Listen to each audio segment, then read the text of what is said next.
guys, what's up? I'm Erin and welcome back to the channel. When we talk about retirement, we tend to hear about two extremes. We have the rich retirement for people who have millions in their 401k, maybe a trust fund, maybe a beach house. We have those who are simply relying on Social Security and scraping by. But what about the middle income earners? What about the middle class retirees? They tend to be walking the tightrope of retirement without a safety net. So let's look at this. Let's zoom in on the middle. Middle income earners tend to live in this strange gap. They make too much to qualify for government assistance, but they don't have enough to self-insure against a volatile market, living until the age of 90, or surprising healthcare costs. And with pensions disappearing, the burden of saving for your own future has really been put back on the individual. You have to manage your own investments, your own 401k, your HSA, whatever resources you have available. And we're kind of left guessing how long our life will be and how much it will take to get there. And Pew Research data and data from the EBRI suggest that 40 to 60% of retirees fall into this in-between zone, far from poverty, but also far from wealthy. The truth is, a middle-income retirement today is harder than it has been for past generations. Middle-income wages have stayed fairly stagnant for the past decade or so. The cost of living, well, that's crept up exponentially. Add in caregiving for aging parents, helping adult kids, delayed home ownership, and even student loan support, and you get the perfect storm of eating into retirement savings. And inflation, well, that's hit middle class the hardest. Remember, they don't qualify for government assistance, but they also don't have millions in the bank. And remember, when we talk about retirement in the past, there was a three-legged stool: pensions, Social Security, and personal investments. But today, that can feel like a bit of a wobbly pogo stick. Less and less people have pensions, Social Security checks don't cover as much as they used to, and everything else, well, that's up to you. There's a quieter side to all this, the emotional weight that many retirees carry. First off, fear. A fear of falling through the cracks, feeling like you've done everything right, but you're still coming up short. Guilt. Guilt for not saving more, even though you were working full-time, raising a family, and perhaps helping others along the way. And shame. The quiet shame of cutting back, maybe having to sell your home, maybe skipping vacations, delaying retirement. You feel like you failed, but you feel like you did everything you were supposed to do. You worked hard, you saved what you could. Why does it feel like you're falling behind? So let's talk about the big fears and what to do about them. Fear number one, outliving your savings. We're living longer than ever, and even though you feel like you've saved what you could, the idea of making it last for a 30-plus year retirement, that can feel daunting. And if you are truly risk-averse, maybe you look into guaranteed income options, aka annuities, but know that they come with incredibly high fees. They have a market for those who are truly risk-averse, but not always the best choice. They're not the first default. Ideally, you want to look at a bucket strategy or maybe a dynamic withdrawal strategy as a way to make your money go further and reduce the risk. Fear number two, healthcare costs blowing up your plan. One unexpected surgery or medicine or long-term care event feels like it could derail an entire lifetime of work. This is why it's so important to have your proper insurance coverages in place throughout the course of your entire life.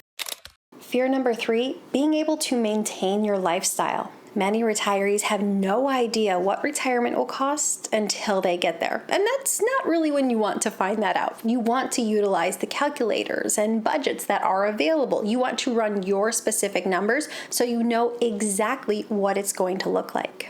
Now here's how you can start to take back control. Downshift. Don't necessarily downsize. What if instead of quitting your job cold turkey and jumping into retirement, you did a part-time job or freelance work? This gives you structure, it gives you income, and it gives you something more valuable than anything else, more control over your time. This might allow you to step away from a high-stress job into a more relaxed lifestyle without fully jumping into retirement. It allows you to test the waters, so to speak. House hacking or multi-generational living. This isn't just for 20-somethings or some TikTok trends. Housing is your biggest expense. So moving in with a family member or sharing your living space with roommates can do one of the best things, which is to reduce your biggest expenses. Geo-Arbitrage, where you live matters. Moving to a lower cost of living area or even moving abroad can absolutely do a great deal to stretch your budget further. But to be honest, this isn't really something that's that common among retirees. In any given year, about 1.5% of retirees move across state lines and only about 1% move abroad. But if this is something that you're interested in, it absolutely can stretch your budget. Optimize Social Security. Delaying your benefit can allow you to lock in a higher monthly benefit for life. And that higher monthly benefit, that's inflation adjusted, and it's essentially longevity insurance because you can't outlive Social Security. I drive home the importance of Social Security on this channel and the decisions around it because for many retirees, this is one of the biggest financial decisions they will ever make in their life. And never forget the power of being debt-free. Retiring without a mortgage or any sort of debt, that is a superpower. This cuts your monthly expenses. This increases your flexibility. It reduces your stress, even on a modest income. If you are able to pay off your home or your car or both before entering into retirement, that move alone can be a game changer. Let's take a realistic couple. Pre-retirement, they earn $90,000 a year. One made $50,000, the other made $40,000. They've saved up a $400,000 nest egg. Not too bad. If they both claim Social Security at full retirement age, they'll receive about $3,000 a month or $36,000 for the year. Add a 5% withdrawal from their investments, that's another $20,000 a year. So their total retirement income, about $56,000 a year. But remember, they were used to living on $90,000 a year, and traditional financial advice would tell us they'd need about 80% of that in retirement, so they might need $72,000. That leaves us with a $16,000 shortfall. How can they close the gap? Well, one, they could work just a little bit longer. Working just 2 or 3 more years would boost their Social Security benefits, give their investments more time to grow, and reduce the number of years that they need to draw on their investments. Delaying claiming Social Security after full retirement age allows your benefit to increase at a rate of 8% per year. This move alone could significantly help to narrow this gap. Pay off the mortgage. Retiring without a mortgage can be a game changer. Yes, of course, you still have expenses associated with your home, but if you can get that mortgage paid off, maybe it really could help this $56,000 income feel like a $72,000 income. Downsize or relocate. Moving to a smaller home or a lower cost of living area can absolutely save you money in taxes, utilities, and insurance, and all of that can add up. Remember, housing is likely your biggest expense. Use a Guardrails approach. Rather than sticking to a fixed 5% withdrawal rate, they could use a more flexible or dynamic withdrawal strategy that moves based on market performance. In good years, they might safely withdraw 6 to 6.5% or $24,000 to $26,000 a year. That bumps their income total to $60,000 to $62,000 a year, really shrinking this gap. Supplement creatively. One spouse might decide to work part-time or do some freelance work. Finding a way to bring in an extra $500 to even $1,000 a month can make a big difference and change this retirement math. At the end of the day, forget the rules and know your number. It's not about hitting an arbitrary 80% replacement rate. It's about knowing your lifestyle, your expenses, and what brings you peace of mind. Maybe this couple finds that they thrive on $56,000 a year, or maybe they find that they need $80,000 a year and a creative plan to help them get there. Retirement isn't a pass or a fail, and often middle-income retirees have more options than they're truly told about. Let's bring it home with a few concrete action steps that you can take right now. Things that actually move the needle if you find yourself in this middle-income bracket. Know your numbers. Truly sit down and create a retirement budget, not just a savings target. You need to have real numbers to work with, not just general guidelines. You have to get into the nitty-gritty details to know how your expenses might change in retirement and how to prepare for that.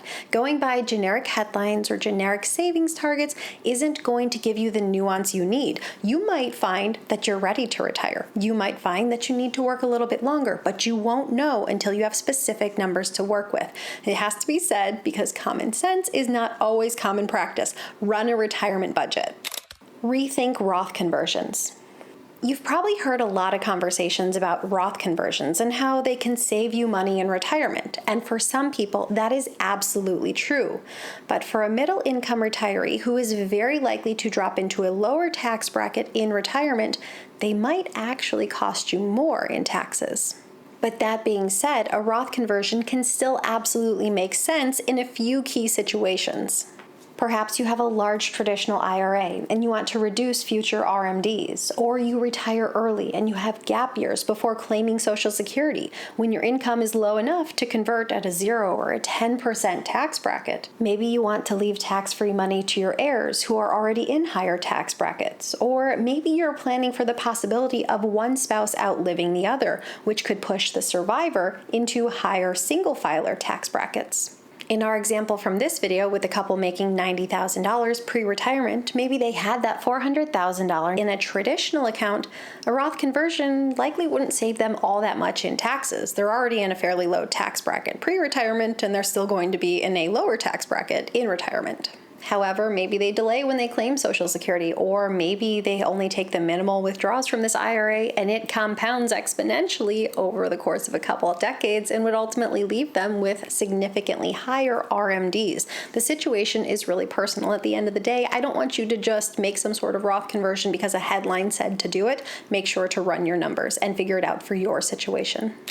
Don't skip risk management. Insurance and estate planning, these are not nice to haves. These are an essential piece of the retirement strategy puzzle because one legal hiccup or one medical emergency can completely derail a lifetime of work. Use catch-up contributions. If you're 50 or older, you can contribute more to your retirement accounts. For instance, in 2025, you can put an extra $7,500 into your 401k and an extra $1,000 into your IRA. If you're still working, this can be a great last-minute boost to your savings. Stay invested, but be smart about risk. You don't have to be chasing 100% aggressive growth, but you also don't want to shift too conservative too early in retirement either, because that can run the real risk of running out of money. Ultimately, you need to build a strategy that fits your risk tolerance and your lifestyle. You need to give your money the runway it needs to grow so it can hopefully last for the 10, 20, or 30-year retirement you plan on having, but also that it doesn't have so much volatility that you risk not having money to fund today. A middle-income retirement is not a failure. It's normal, it's common, and it is absolutely doable. You don't need millions in the bank. You need a plan and a clear view of what matters to you. The middle class has some real strengths: discipline, grit, and community. Lean into this. And at the end of the day, maybe give yourself some credit. You're probably doing better than you think. If you've got some savings but big worries, start here. Know your numbers, run the budget, build from there. I want to reiterate, you don't need millions in savings. You just need a strategy that fits your life. So what are your thoughts? Share them in a comment down below. I post new videos every single week. If you got anything at all out of this one, please give it a like. If you're new here, please consider subscribing. Or if you know of someone who might get something out of this type of content, please consider sharing. I'll see you soon. Bye. And supplement. Oh my gosh. That's Peanut. Hey buddy, can you sit for a minute? I'm so close to being done. 2 pages of notes, then you and me, we will go play. Or even moving abroad can absolutely, oh my goodness. I think my neighbor's like deep cleaning their apartment. It's like, and supplement. Why can't I say supplement? Let's take a realistic couple. I'm sorry, the microphone's here. I just need to read the screen. All the numbers are over here. Things that actually move the needle if you find yourself in the middle income tax bracket. No. No to myself. However, maybe they delay claiming Social Security.